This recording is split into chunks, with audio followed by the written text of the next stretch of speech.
Marburger Farms is one of the premier fields at Antique Week in Round Top, Texas. Country Living magazine named Marburger Farms one of the top 10 antique shows in America. 350 dealers from around the country were exhibiting their wares, and what a variety to choose from. Architectural elements, decorative garden items, fine art, silver, Americana, jewelry, and mid-century modern are just a few of the things you'll find. I'm always on the hunt for something unusual to learn more about, and with a show this size, there should be plenty of things to choose from.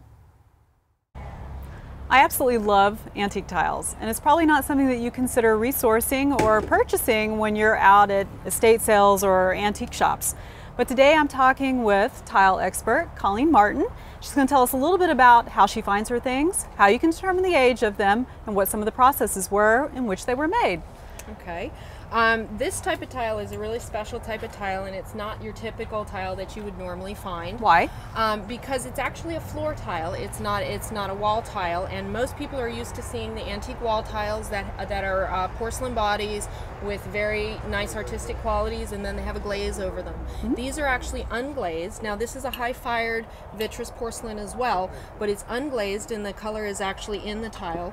And if you look at the side of the tile, I don't know if you can see it here, but you can see the color is actually about a third of the way to halfway through the tile. And these tiles, because they're floor tiles, had to be made that way.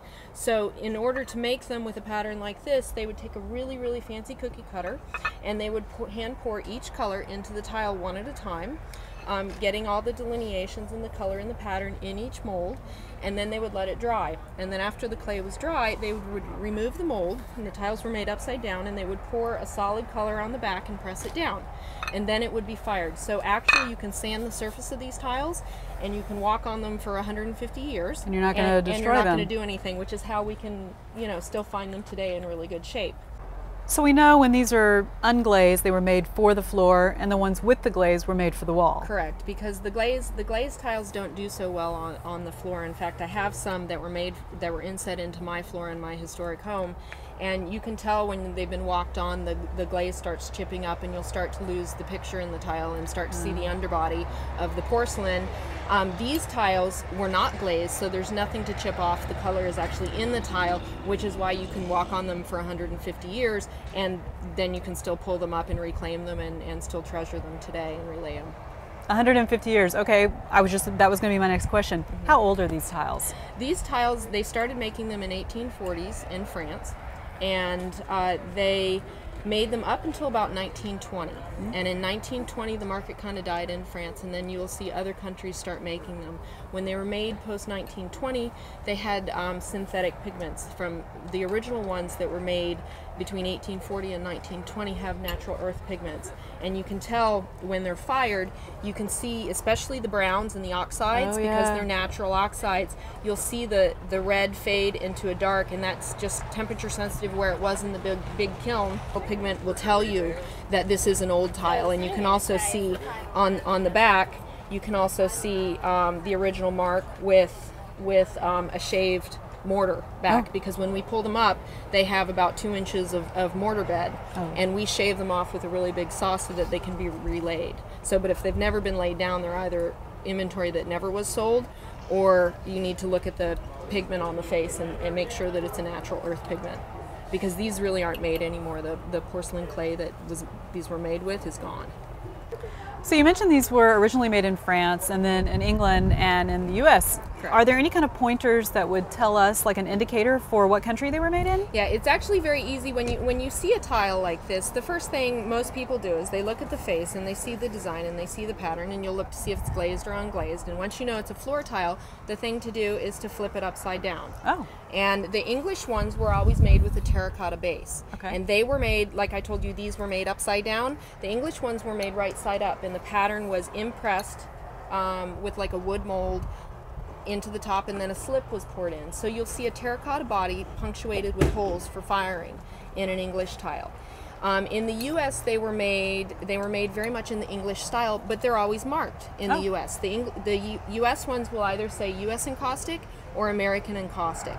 Another key factor is the marking, because a lot of the English and American and the French and Belgian ones, and also the German ones as well, and and also a little bit in Italy and Spain also.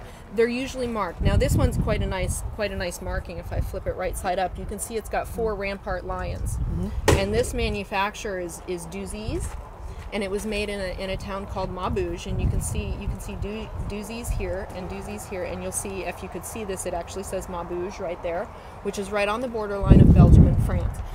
Well, I imagine the last thing the viewers are going to want to know is how much do they cost? How much do they cost? If I was wanting a new kitchen floor or a backsplash or something maybe in my bathroom, what kind of money am I mean, this is great and this is historical, lovely and all that, but you know, the bottom line is, what's it going to cost me? Yeah, these are actually quite a bit cheaper when you find them than wall tiles, because wall tiles, as you know, can be up to $200 a piece.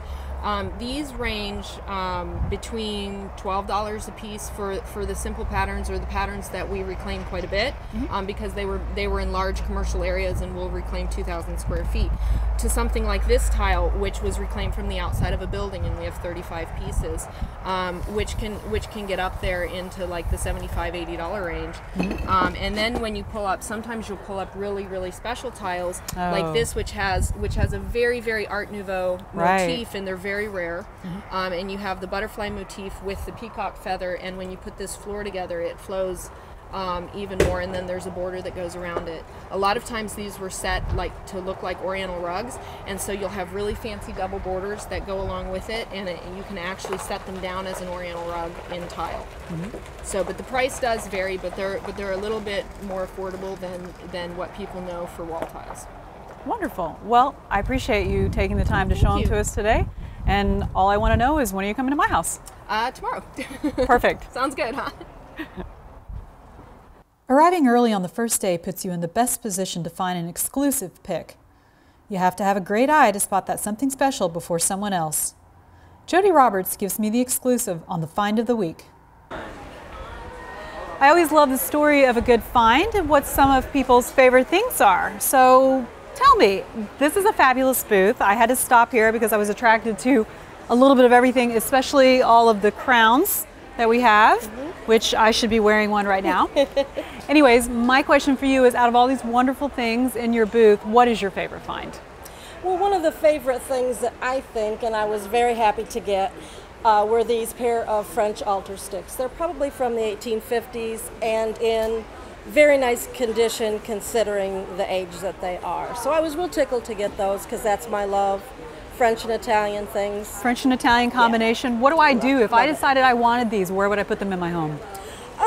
Sell me on this. I sell a lot of these type of pieces to put on a mantle. They look great. Oh yeah. On each side of a mirror, look great. I mean, so you can really use them in a lot of ways other than what they were used for originally, which would have been in a church. Right, right, because I don't have a church. Exactly. But I do have a mantle, and I do have a mirror, so I could put one on each side. Fabulous. They're big enough, they make a statement. Somebody's going to come in, they're going to... like in between them, an urn with, you know, whatever in a flower plant, or you could do it up with fruit, whatever you wanted to do for the season. It would look great in the middle between them. Very nice. Christmas is coming up. Put little Christmas balls in the urn and stuff too? You could. You got me thinking. Yeah. Okay, so one of the other things that everybody likes to know is, at these kinds of shows, there's always the story of the one that got away, the great finds. Sure. Have you heard of any? I have. There was talk of a Tiffany lampshade. Oh, well, now you have my interest. Yep. Tell me more. That was purchased for $750. That I believe the gentleman turned down $50,000. I'm not a CPA, I'm not an accountant, but that's a large amount of profit. Yes. Yeah, I would think so. Yes, okay, absolutely. And they found that here? They found it here in the Round Top area. I don't believe it was at this show, but in one of the shows in the area. Okay. I think maybe I need to get here a little earlier in the day so that I can be that. Yeah, yeah. Note to self: next spring, come earlier. Yeah, yeah. Well, thanks so much for taking your time and talking to us today. You're very welcome. And if you have any questions about collecting, or if you have a great find you'd like to tell us about, email me at Reyne, which is REYNE @antiques.com.